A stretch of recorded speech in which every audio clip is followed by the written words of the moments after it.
When we picture absolute wealth, the mind usually goes straight to the ultimate cinematic stereotype: a billionaire pulling from an endless mountain of liquid cash to drop nine figures on a custom mega yacht. In reality, the wealthiest people on earth rarely have that kind of money sitting in a checking account. Ultra high net worth individuals hold their wealth in fast appreciating assets like equities and core real estate. They are incredibly rich on paper but functionally cash poor. This diagram shows exactly why they don't just sell their stock to buy that yacht. If you liquidate $100 million block of appreciated equity, you trigger an immediate capital gains tax obligation. Depending on your jurisdiction, $20 to $37 million of that wealth gets sliced right off and handed to the government. Taking a $30 million loss purely for the convenience of spending your own money is a catastrophic financial failure, because converting stock to cash is so heavily penalized. The super wealthy are forced to find different hidden routes to fund their lifestyles. Even if a billionaire decided to take the tax hit, attempting to physically walk out of a bank with the cash introduces a massive logistical wall. Local branch vaults simply do not hold multi-million-dollar reserves on hand. And then there's the legal barrier. Laws like the Bank Secrecy Act of 1970 tightly monitor fatal cash transactions to prevent money laundering. This chart illustrates the trap. That flat horizontal line is the $10,000 reporting threshold set back in 1970. The aggressive upward curve is inflation. The threshold has remained completely flat for over 50 years, meaning routine modern luxury purchases now automatically trigger heavy government scrutiny. Retail businesses, luxury car dealerships, and private brokers routinely refuse large cash payments. Accepting cold, hard cash today brings intense legal liability and guarantees an automatic IRS audit. There are a few rare individuals who brute force this barrier purely to show off. Boxer Floyd Mayweather, for instance, utilizes armored wall services to have multi-million-dollar physical cash deliveries brought directly to his home. George Clooney pulled a similar stunt, withdrawing $14 million, packing it into 14 separate briefcases, and distributing them as gifts to his closest friends. But these are flashy, highly scrutinized stunts. In the actual day-to-day mechanics of billionaire commerce, physical cash is a toxic liability. It has to be bypassed entirely. The primary digital mechanism to phase through normal payment limits is a hyper-exclusive credit network. We're talking about invitation-only plastic like the American Express Centurion or the JP Morgan Reserve. These cards operate on dynamic credit limits based on real-time net worth and individual banking relationships rather than fixed caps, with a single phone call for pre-approval.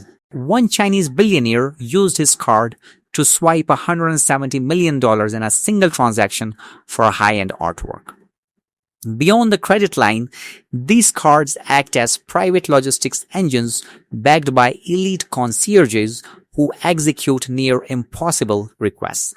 One cardholder needed sand from the Dead Sea for their child's school project in London. The concierge network dispatched an international carrier on a motorcycle directly to the Middle East to scoop up the sand and mail it back.